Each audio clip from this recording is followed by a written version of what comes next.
자, 20대와 40대가 하나의 영화를 맛보고 다양하게 생각해보는 맛있는 무비 테이블 시간입니다. 네. 자, 오늘 우리 세 명의 테이블 위에 올린 영화는 정복자 펠레라는 작품입니다.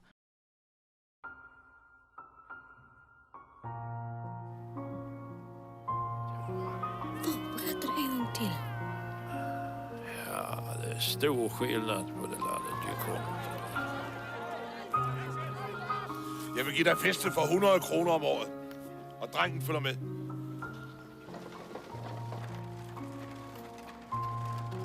Det er der, I skal bo.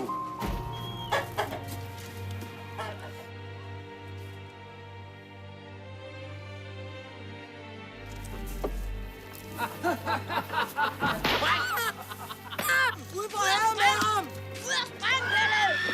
Hjem til Sverige, din horunge!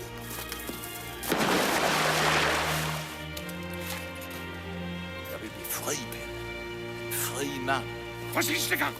Til så kom tilbage til arbejde. Din æderdrægtige møghund. Altid er der problemer med dig. Aldrig tilfreds med maden. Känner det till. Knyta nölarna när det finns styrka kvar. Jag hade ju hoppats när vi flyttade hit att det skulle kunna bli lite pengar över. Vi kunde få kaffe på sängen på söndagmorgnarna, Pelle. Vi kunne flygte. Vi kunne flygte sammen, far. Men den ligger bara där ute och väntar på oss. Hela jävla världen du, Pelle. Så ger vi oss ut och erövrar den.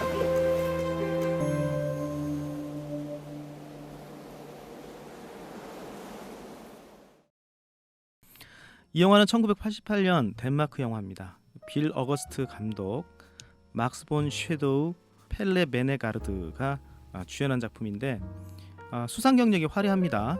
1988년 칸느 영화제 그랑프리, 1989년 아카데미 최우수 외국 영화상, 골든글러브 최우수 외국 영화상을 수상을 했습니다.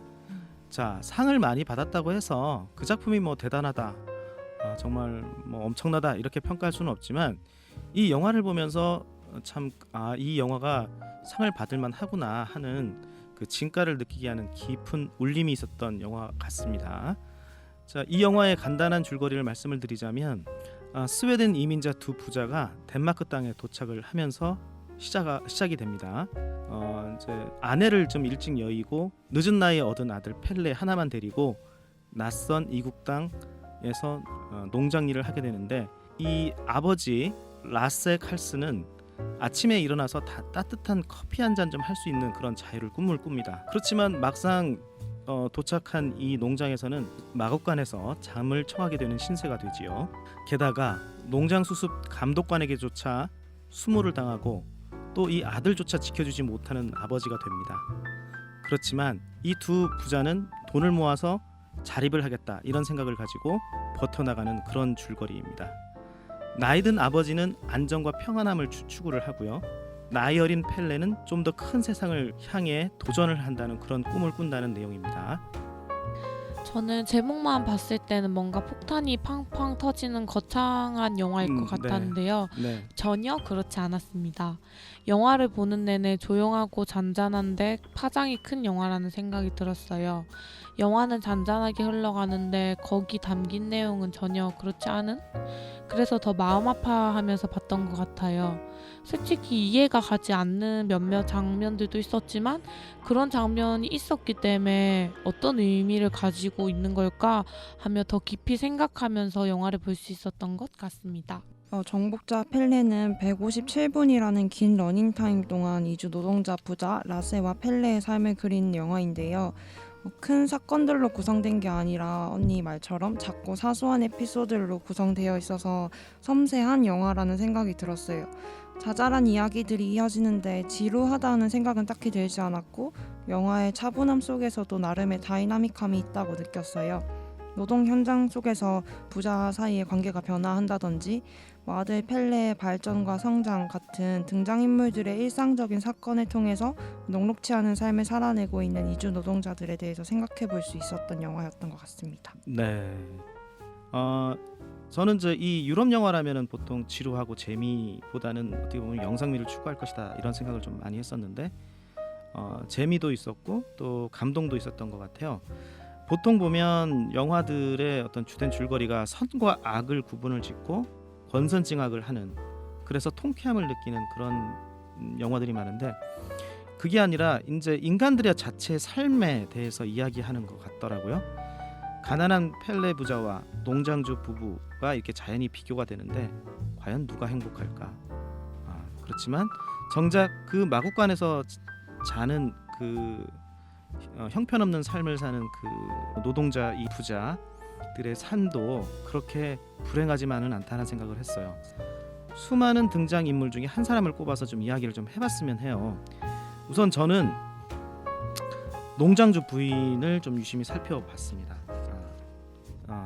농장주 부인은 이제 밤마다 짐승 소리 같은 소리를 내면서 울부짖어요. 자신을 외면하고 바깥을 떠도는 남편에 대한 원망과 신세 한탄이 담겨져 있죠. 결국 조카까지 건드린 남편에 대한 응징을 내립니다. 그리고 남편을 영원히 자기 것으로 만들죠. 뭐 자세히 살펴봤는지는 모르겠지만 제가 영화를 두 번째 보면서 좀 눈에 띈 게 뭐냐면 영화 속에 그려진 집안 분위기예요. 그 농장주 부부의 그 집안 분위기인데 남편이 부인에게 돌아온 전과 후가 완연하게 달랐습니다. 그래서 처음에 펠레가 아주머니에게 이제 그 술 심부름을 할 때 그 집안의 풍경과 그다음에 그 남편이 온전히 부인 곁으로 돌아와서 아이처럼 이렇게 그 부인의 돌봄을 받을 때의 집안 분위기가 상당히 밝고 따뜻해졌다는 것을 알게 됐습니다. 저는 에릭이요.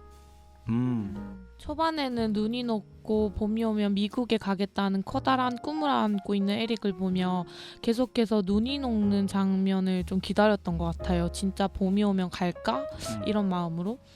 근데 감독관에게 온갖 핍박을 받고 감독관에게 반항하다 결국 바보가 된 에릭은 그 감독관 말만 듣고 행동하는 모습을 보이게 됩니다. 그리고 그렇게 떠나고 싶어 했던 농장을 떠나지 않으려고 버티는 마지막 모습을 보며 참 아이러니하다는 생각이 들었습니다. 저는 펠레 친구 루드한테 마음이 갔는데요. 어쩌면 영화 속에서 유일하게 소망을 잃은 인물이 아닐까 싶은데요. 농장주의 인정을 받지 못한 아들인 루드는 글도 모르고 찢어지게 가난하지만 서커스단에 들어가겠다는 꿈 하나는 확고했던 친구입니다. 친구 펠레에게 맞아가면서까지 꿈을 이루기 위한 돈을 마련하는 모습이 인상 깊었고, 물론 루드를 때리던 펠레가 이해가 가진 않았지만, 그리고 나중에 무대 위에 루드와 무대 아래에 펠레가 만나는 장면도 좋았던 것 같아요. 뭔가 친구 루드가 뭔가 잃었듯이 펠레에게도 희망이 있지 않을까 하는 생각을 들게 했던 것 같고요. 그러니까 이 영화를 보면서 지금 두 사람의 이야기를 들어보니까 영화 속 장면들이 눈에 막 떠오르는데, 농장주 부부의 아들, 그 아들이 그 일하는 그 농장의 그 하녀하고 이렇게 사랑에 빠져서 아이를 낳게 되죠. 그리고 그 아이를 죽이는, 자기 손으로 죽이고 또 굉장히 그 죄책감에 시달려서 울부짖는 그 모습. 그 다음에 그 좌초된 배에 그 선원들을 자기가 직접 나서서 구하려다가 또 목숨을 잃게 되는 그런 모습들을, 이런 것들이 또 떠오르네요. 네, 저는 아빠 라세와 올슨 부인의 소문이 퍼진 후에 펠레가 또래 아이들의 공격으로부터 도망치는 장면이 인상 깊었습니다. 펠레가 바다 위 여기저기 부서져 있는 얼음 조각들을 밟으며 도망가는데, 물론 펠레가 겁이 없는 친구이긴 하지만 물에 빠져 죽을 뻔한 적도 있었으면서 어떻게 그렇게 과감하게 행동할 수 있었는지 신기했고, 실제로 저렇게 위험한 장면을 어떻게 촬영했나 궁금해지기도 했던 장면이었던 것 같아요. 그리고 여태 당하기만 했던 펠레가 아무도 못 따라오게 요리조리 얼음 조각 위를 뛰어가는 모습을 보면서 왠지 모르게 통쾌하기도 했던 것 같고요. 저는 펠레가 아빠와 인사하고 혼자 세상 밖으로 나오는 장면이 가장 기억에 남습니다. 저라면 절대 아빠를 두고 혼자 나오지 못할 것 같은데 더 큰 세상을 향해 발을 내딛는 펠레가 대단하다는 생각이 들었어요. 안정적인 생활을 포기하고 세상을 품에 안기 위해 막연히 발걸음을 올리는 펠레.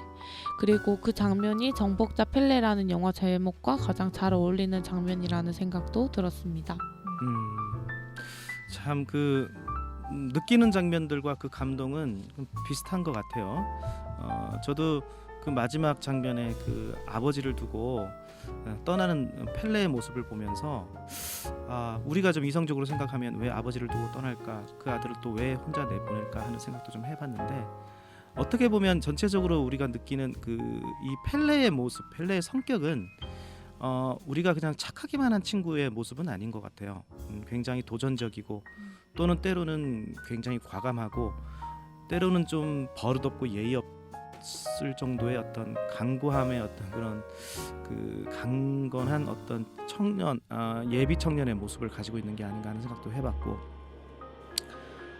어쨌거나 그 마지막 영화 장면에서 아버지 혼자 두고 하얀 그 설밭과 그 다음에 그 빙판을 지나서 혼자 멀리 떠나는 그 모습을 보면서 이후 이 펠레의 모습은 어떻게 변해 있을까, 두 부자는 만났을까, 이런 그 궁금증도 들게 되는데, 이제 맛있는 무비 테이블에 후기와 평가를 남기는 이 별사탕 시간입니다. 이 영화는 희망이 좀처럼 보이지 않을 것 같은 현실에 놓인 청년들에게 우선 권하고 싶은 영화입니다. 펠레가 꿈을 꾸는 그 미국으로의 이민, 이것은 어떻게 보면 큰 자유로의 여행입니다. 그 농장 부부에게 수석 감독직을 제안을 받지만 그것을 거부하고 아버지와 농장을 떠날 결심을 하죠. 그리고 펠레는 조금 안정적인 어떤 삶보다는 좀 더 큰 세상으로 떠나는 결심을 하게 됩니다.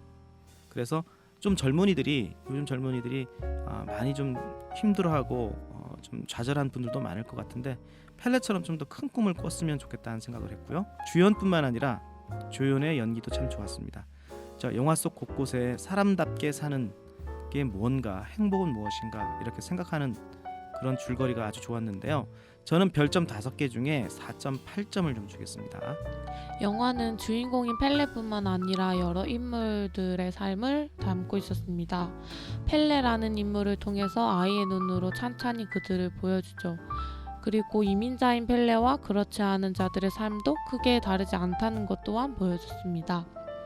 어떻게 보면 어두운 현실에 처한 펠레이지만 현실에 안주하는 게 아니라 두렵더라도 용기를 가지고 미지의 세계로 향해 나아가는 펠레. 이때 펠레는 스스로의 인생에서 노예가 아닌 정복자가 되지 않았을까 하는 생각이 들었습니다. 펠레의 가슴 따뜻한 성장에 저는 별점 5개 중에 4개 주겠습니다. 네, 인물들의 삶을 담담하고 현실감 있게 풀어낸 작품이라고 생각했는데요. 다만 157분은 너무 좀 길지 않았나 하는 아쉬움이 있고, 또 중간중간 인물들마다 진짜 이런 시련을 꼭 주어야만 했을까? 영화에서까지 이런 안타까움을 많이 느꼈던 작품이었던 것 같아요. 그래서 저는 별점 5개 중에서 3개 주도록 하겠습니다. 자, 우리 다음 주에는 어떤 영화를 좀 하게 될 건지, 우리 현이 순서죠? 현이가 어떤 영화를 추천하시겠습니까? 제가 오늘 추천할 영화는 이터널 선샤인입니다.